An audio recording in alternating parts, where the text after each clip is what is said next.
Storytime, j'ai été éditée à l'âge de 15 ans. Peut-être que tu connais le livre pour lequel j'ai été éditée à l'âge de 15 ans.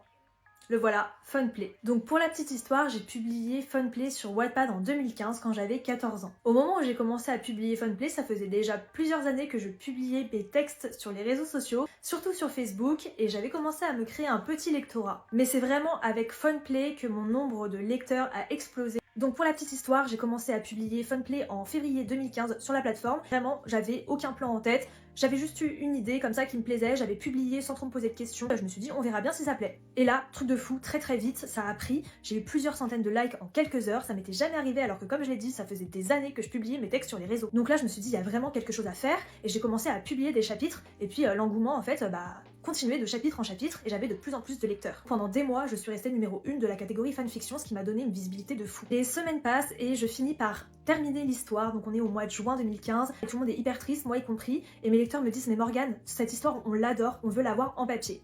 Et moi à ce moment-là je me dis j'adorerais sortir mon livre en papier, mais j'y croyais pas sincèrement, plus j'avais 14 ans à l'époque, donc pour moi ça se faisait absolument pas, et j'aurais jamais eu le courage d'envoyer mon livre à une maison d'édition. Enfin bref, ça fait à peu près une semaine que j'ai terminé de publier Funplay, et là je reçois un message sur Wattpad d'un éditeur des éditions Michel Lafon qui me dit qu'il aimerait faire lire mon texte en interne car il est intéressé pour l'éditer. Donc là ça s'enchaîne très vite, j'ai ce monsieur au téléphone et je comprends que c'est sérieux, alors je leur envoie évidemment tout de suite mon texte. 3 jours après, ils me rappellent en me disant qu'ils veulent vraiment travailler avec moi, qu'ils veulent me faire signer un contrat d'édition et l'aventure commence. Donc voilà le début de cette storytime. Si tu veux que je t'explique un petit peu comment ça s'est passé l'édition puis la promotion, puisque j'ai été beaucoup médiatisée à l'époque pour ce roman, n'hésite pas à me le dire et je te ferai une partie 2 à cette vidéo.